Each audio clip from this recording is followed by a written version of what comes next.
Hello and welcome to Vietnam Investment News with the outstanding event that Vietnamese businesses seek solutions to live safely with pandemic in long-run context. Local businesses should take drastic preventive measures and speed up vaccination for their employees in order to adapt to the unpredictable challenges brought about by COVID-19, and live safely with the pandemic in the long run, suggested industry insiders. The pandemic has negatively impacted the operations of businesses for nearly 2 years, and the labor-intensive garment and textile sector is among the hardest hit as many firms were forced to suspend operations.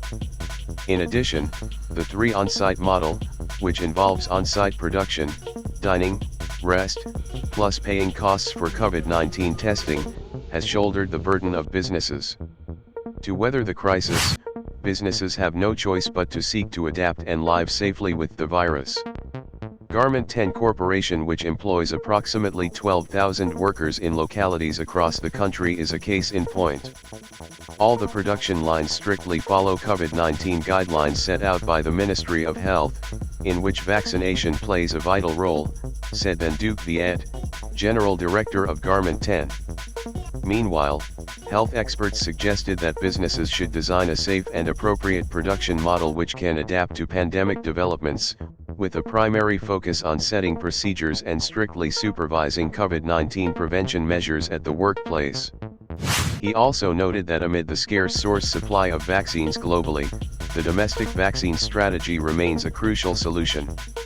More than 85,500 businesses in Vietnam, mostly small and medium enterprises, SMEs, have suspended operations or were dissolved in the first 8 months of the year because of COVID-19, according to the General Statistics Office. A survey in August, 69% of 21,517 polled enterprises and business households, or 14,890, had to suspend operation because of the pandemic. Most of them are small and micro enterprises. Prior to that, the Hanoi SME Association, when surveying 1,500 member companies, found that 57% of them were operating at a moderate level, 2.61% had suspended operation or were following procedures for dissolution.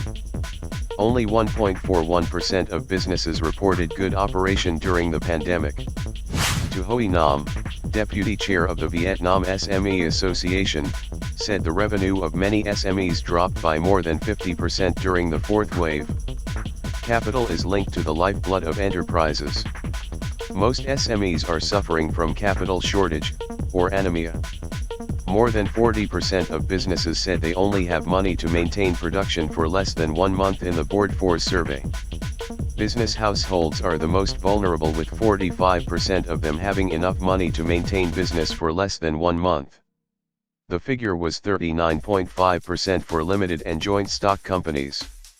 According to finance experts, 10,000 businesses suspended operation or were dissolved each month in the first 8 months. They estimated that if the outbreak can be controlled by the end of the year, the figure may reach 100,000 or 150,000. While SMEs are in dire need of financial sources to maintain and resume operation, it's very difficult for them to access bank loans. Commercial banks blame this on the lack of transparency of SMEs' finance reports. Meanwhile, businesses don't have assets to mortgage for loans, which means high risks for banks when providing loans. IFC and World Bank, in their report assessing the private sector in Vietnam, said the private sector plays an important role in Vietnam's development, and the country needs to support a dynamic, diverse, and innovative private sector for the post-COVID period. The Government Resolution 105 dated September 9 on supporting businesses, cooperatives, and business households during COVID-19 mentions prompt support in both administrative institutions and credit finance to help them resume operation. There should be a specific mechanism to support enterprises.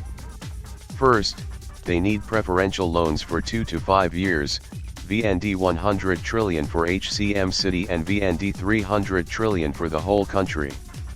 If each client could borrow VND 5 billion, the VND 100 trillion worth of capital would help 20,000 businesses overcome their difficulties.